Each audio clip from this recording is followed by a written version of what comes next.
ఇంకా నిద్రపోలేదా? నిద్ర ఎలా పడుతుంది అనిత? అప్పు చేసిన రూపాయలు నిద్రపోకుండా నిరంతరం వడ్డీల రూపంలో పిల్లల్ని పెడుతుంటే నాకు హాయిగా నిద్ర ఎలా పడుతుంది? అందుకే ఆ రాకేష్ సదానందులు చెప్పినట్టు నా ఆత్మహత్య ఒక్కటే ఈ సమస్యకు పరిష్కారం.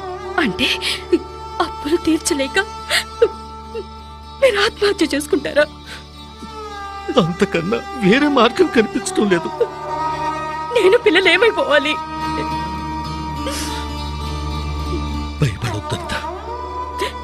నేను బ్రతికుండి నీకు పిల్లలకి కడుపు నిండా అన్నం పెట్టలేకపోయాను. కానీ నేను చనిపోయినా కూడా మీరు జీవితాంతం ఆనందంగా ఉండే మార్గం ఒకటి ఆలోచించాను. నేను చనిపోతే మేము జీవితాంతం ఆనందంగా ఉంటామా? అవుననిత, ఇది నా ఆలోచన కాదు, అప్పులు వాళ్ళిచ్చిన ఆలోచన. నేను చనిపోయే ముందు ఇన్సూరెన్స్ చేయించుకుని మరీ చస్తాను. ఆ వచ్చిన డబ్బుతో సగం డబ్బు పెట్టి బాకీలు తీర్చినా మిగిలిన డబ్బుతో మీరు జీవితాంతం హాయిగా బ్రతికేయచ్చు. అయ్యో పాపం. కుమార్, కుమార్, కుమార్. అమ్మో, రౌడీ వెదరు.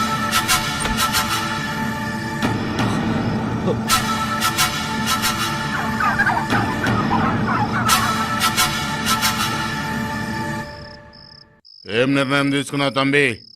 మొత్తానికి నీ కుటుంబంతో చావడానికా, లేకపోతే నువ్వు ఒక్కడివే చచ్చి నీ కుటుంబాన్ని బతికించుకోవడానికా? మీరు చెప్పినట్లే ఇన్సూరెన్స్ చేయించి చనిపోవాలని నిర్ణయం తీసుకున్నాను. సరే, అయితే నాకు తెలిసిన ఇన్సూరెన్స్ ఏజెంట్ ఒకడు ఉన్నాడు, వాడిని రేపు తీసుకొస్తాను. రెడీగా ఉండు, సరేనా? వస్తా. రే రండ్రా.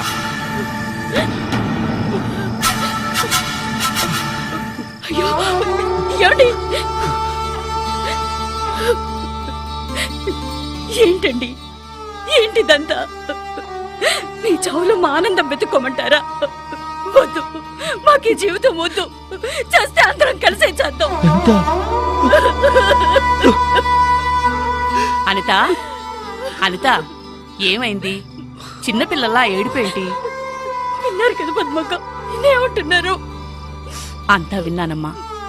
ఏంటి బాబు, అప్పుల బాధకు భయపడి ఆత్మహత్య చేసుకుంటారా? వద్దు బాబు, అలాంటి అగాయిత్యం చేసుకోవద్దు. ఏం చేయనమ్మా? కట్టుకున్న దానికి, కన్న పిల్లలకి కడుపు నిండా అన్నం పెట్టాలని తాపత్రయంతో అందిన చోటల్లా అప్పులు చేశాను. ఇప్పుడు తీర్చే స్తోమత నాకు లేదు. అలాగని అప్పుల వాళ్ళు పెట్టే బాధలు భరించే శక్తి నాకు లేదు. అందుకే బాబు, నా మాట వినండి. కష్టాలు కులిమిలో కాలే ఇనుము లాంటిది. అది చల్లారిన తర్వాత మంచి ఆయుధంగా తయారవుతుంది. కష్టాలు అంతే బాబు. అవి తీరే వరకు మనిషికి ఓర్పు ఓదార్పు కావాలి. అవి దొరికే చోటికి మిమ్మల్ని తీసుకెళ్తాను. ఆ యేసయ్య దయ వల్ల మీకు మంచి జరుగుతుంది. నీ భ్రమ గాని ఈ ప్రపంచంలో ఆ రెండు ఎక్కడ దొరుకుతాయమ్మా? భ్రమ కాదు బాబు, నేను నిజమే చెప్తున్నాను. నా మాట వినండి, మీకు తప్పకుండా మంచే జరుగుతుంది.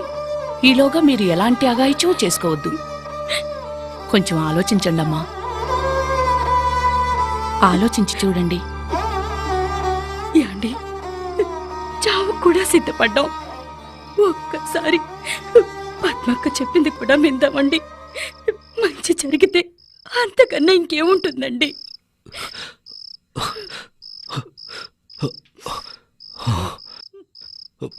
సరేనమ్మా, నువ్వు చెప్పిన చోటికే వస్తాం. మంచిదయ్యా, రెడీగా ఉండండి. రేపు ఉదయమే వచ్చి మిమ్మల్ని అక్కడికి తీసుకెళ్తాను. అనిత, నువ్వు ధైర్యంగా ఉండమ్మా.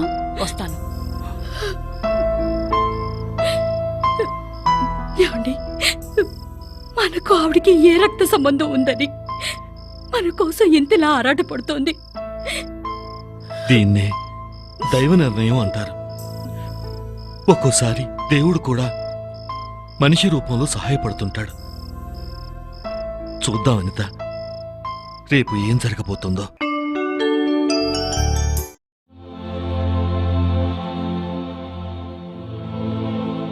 నేను మీ కొరకు క్రమం తప్పకుండా కన్నీటి ప్రార్థనలు చేస్తున్నాను. అలాగే పాస్టయ్య గారున్నారు, రండి.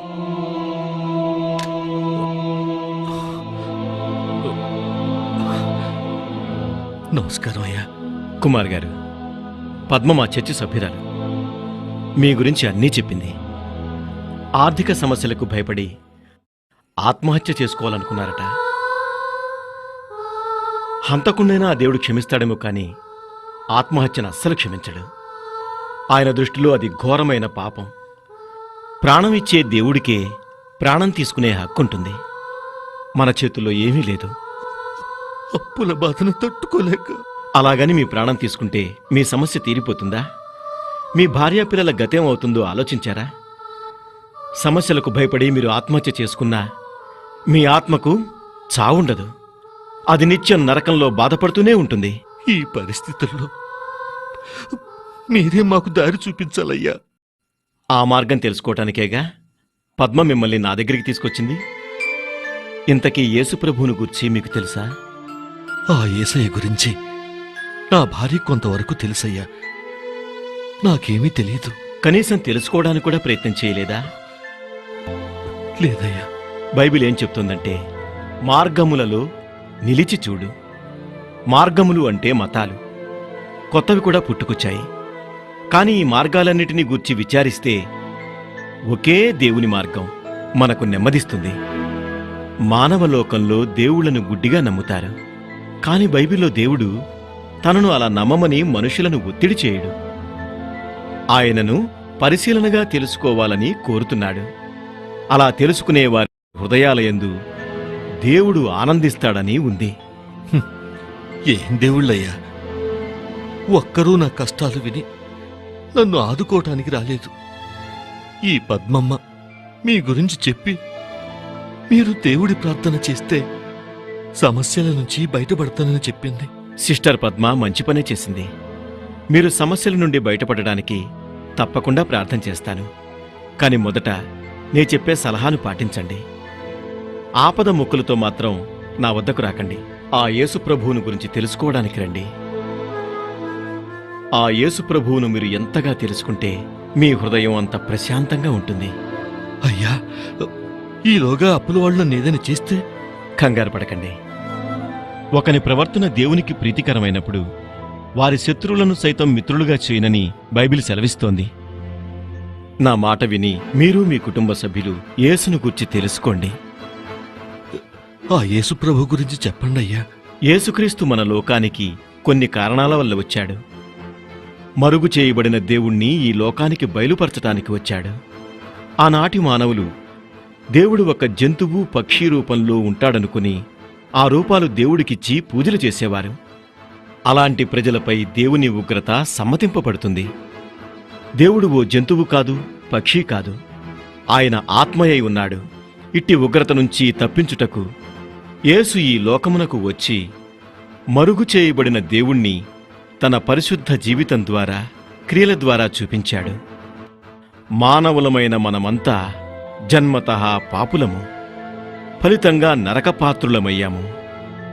యేసు తన ప్రాణమును శిలువలో పెట్టి మానవాళిని జన్మపాపముల నుండి రక్షించటానికి వచ్చాడు. జన్మపాపములను బట్టి దరిద్రులమైన మనలను ధనవంతులుగా చేయుటకు వచ్చాడు.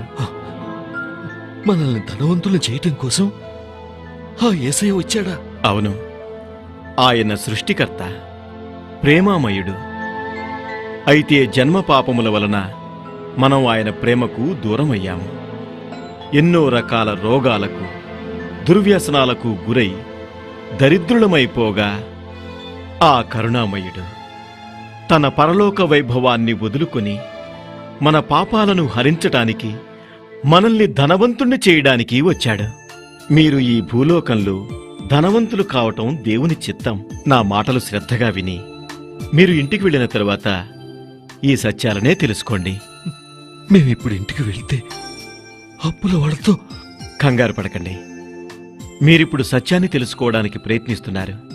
కాబట్టి ఈ సత్యం మీ సమస్యల నుండి, మీ శత్రువుల నుండి విడిపిస్తుంది. అప్పులవాడు ఇక నుండి మిమ్మల్ని ప్రేమతో పలకరిస్తారు. నిజంగానా ఫాదర్? అవును కుమార్. దేవుడు మిమ్మల్ని ప్రేమిస్తున్నాడు అని చెప్పటానికి ఈ పరిశుద్ధ గ్రంథమే నిదర్శనం. తప్పకుండా చదవాలి. అలాగేనయ్యా. నేను ప్రభువు పాదాల దగ్గర మీకోసం కన్నీటి ప్రార్థన చేస్తాను. వెళ్ళిరండి. వస్తామయ్యా. వస్తామయ్యా. దేవుడు మిమ్ములను ఆశీర్వదించుగాక.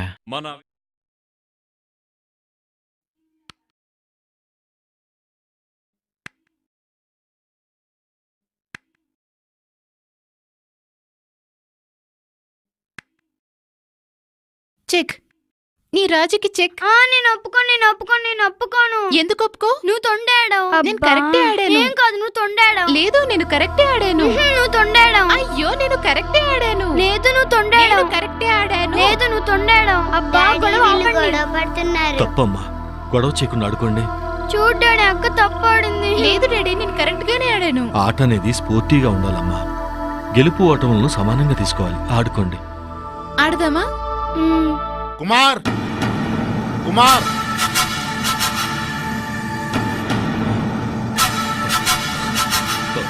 నమస్కారం అండి. నమస్తే. ఇంకా నిలబడి ఉన్నారండి? కూర్చోలేదు. పర్లేదు. అనిత, సదానందం గారు, రాజేష్ గారు వచ్చారు. కొంచెం టీ పట్టరా. అలాగేనండి. మీకోసమే చూస్తున్నాను సార్.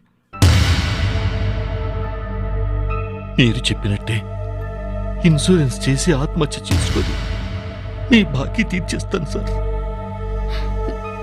టీ తీసుకోండి.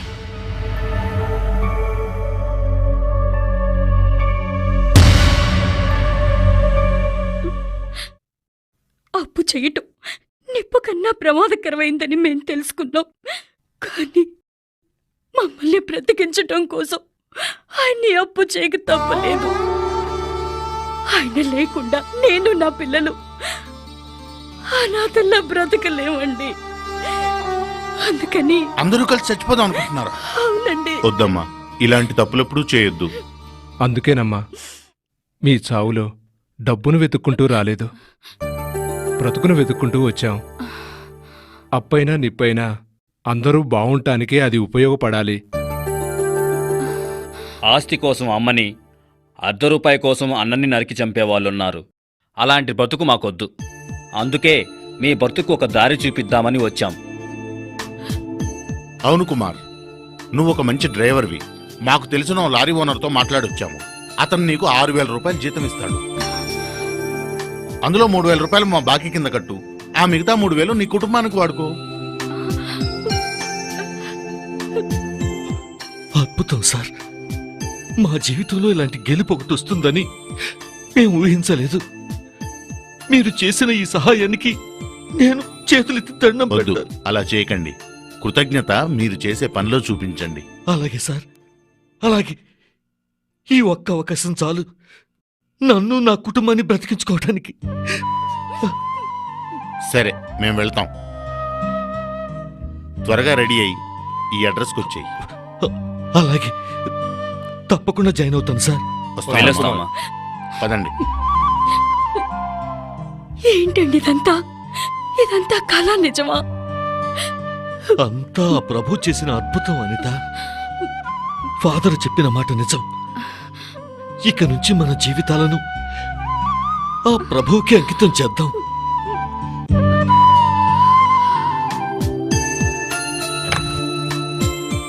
Praise Lord Father. Praise Lord, praise Lord. లోపలికి రండి. పాస్టర్ అయ్యా, ఆ. మీ ద్వారా ఆ యేసయ్యని తెలుసుకున్నాం. ఆయన మమ్మల్ని ఎంతగానో దీవించాడు. మ్మ్. లోగోస్ ట్రావెల్స్ అనే సంస్థను స్థాపించుటకు కృప చూపాడు. ఒకప్పుడు నేను మామూలు లారీ డ్రైవర్ని. ఇప్పుడు నా కింద 250 మంది వర్కర్స్ పనిచేస్తున్నారు. ఏసీ కార్లలో నేను, నా కుటుంబం తిరుగుతున్నాం. ఖరీదైన బంగ్లాల్లో ఉంటున్నాం.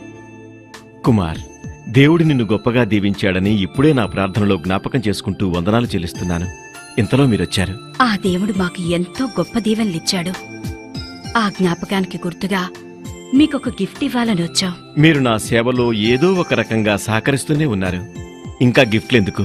మీరు దేవుని వాక్యాన్ని మాకు దీవెనగా ఇచ్చినా మేము ఏసీ కారులో తిరుగుతుంటే మీరు మాత్రం పాత స్కూటర్పై వెళ్లటం చూస్తే బాధగా ఉంది. అందుకే మీకు ఓ కొత్త కారు బహుకరించాలని వచ్చాం. దయచేసి కాదనకండి.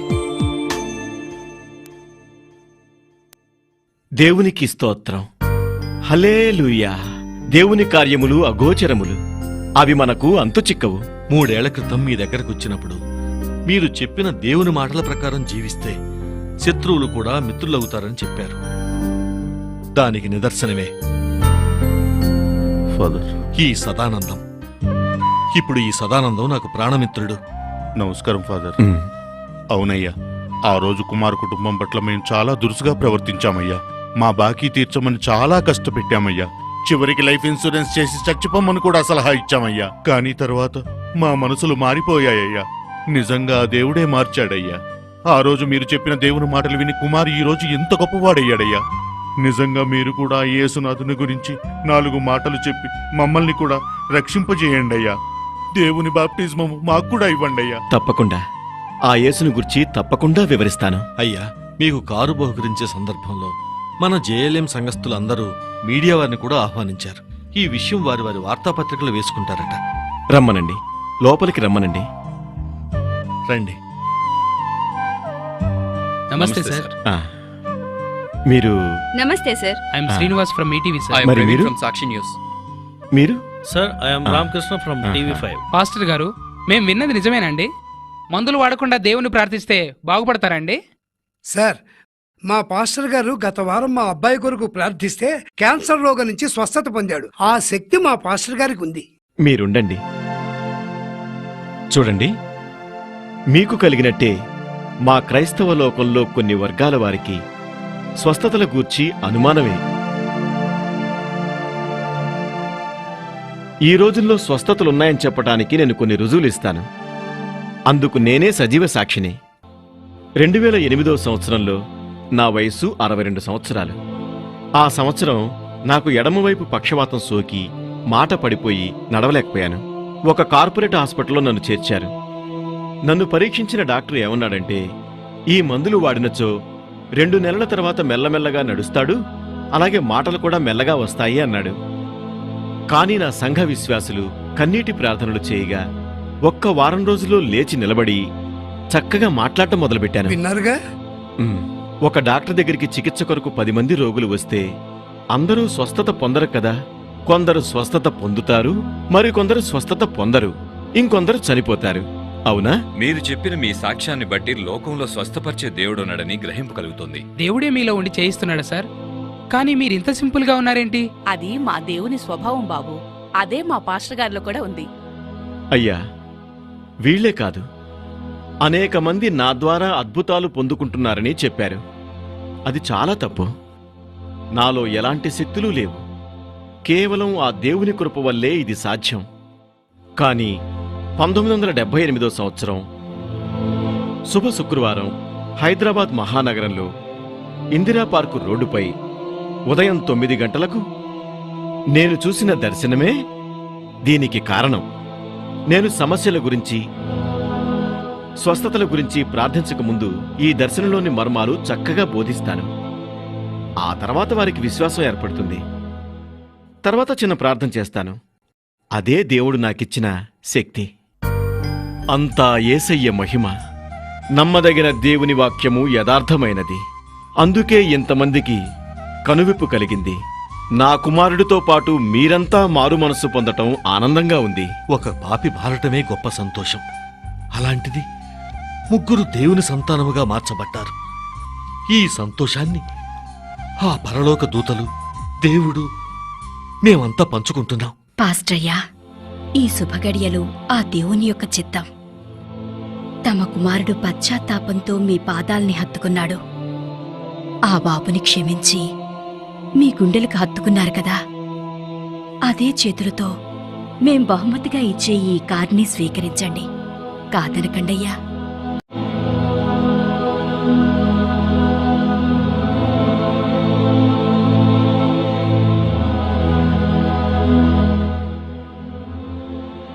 ఇదేనయ్యా మీకు బహుకరించిన కారు. తప్పకుండా స్వీకరించండి. తప్పకుండా స్వీకరిస్తాను.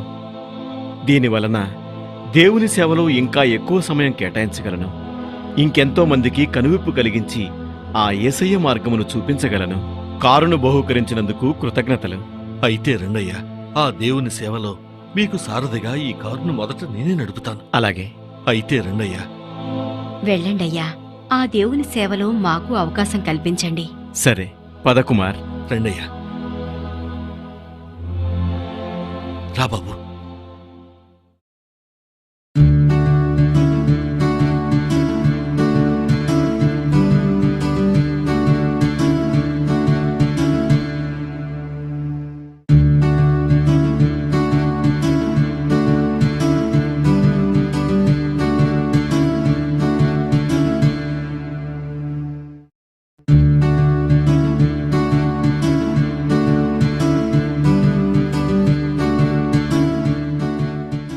దేవుని కొరకు, దీనుల కొరకు, నశించిపోతున్న ఆత్మల కొరకు ఇదే నా కృషి, నా పయనం.